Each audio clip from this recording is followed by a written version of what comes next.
Hello, in this video I'm going to show you how to fix a dreaded case of red eye using Photoshop Elements 5. You'll find redeye.jpg on the cover disk so you can work through this tutorial too.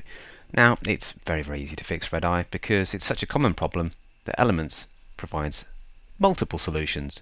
You'd have thought that the red eye tool here would be enough, and it is, but there's even quicker ways to fix red eye.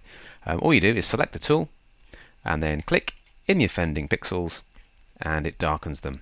But if it doesn't look dark enough, then Ctrl Z to undo it and change darken amount to a larger value like 71%. Then click again and it should make it a little bit blacker.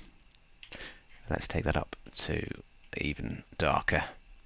And if the pupils are quite large, you can increase that just to give Elements a clue as to how big the problem area is. Now when we click, we should get a blacker selection that's covered all of the red eye, and it looks nice and dark as well. So there we have an instant fix. If that looks a little bit over the top, Ctrl Z a couple of times and then just tweak the darken amount like so until you're perfectly happy.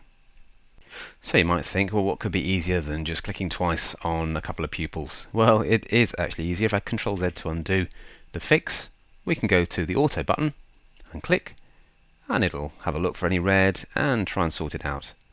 Ctrl Z again to undo that, and yes, there's another option. If we go up to enhance, you've got auto red eye fix or Ctrl+R. So if you do that, then again it'll have a little scan and it's fixed it again.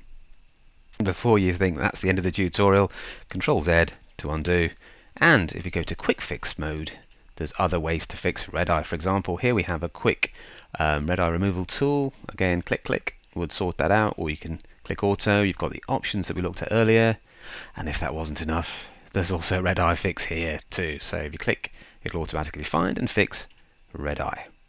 It's having a little think, and there you go. It's cured the problem in a click.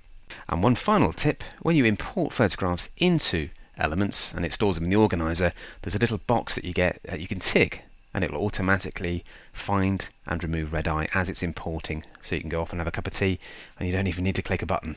So it sounds like overkill, but red eye doesn't stand a chance with Photoshop Elements.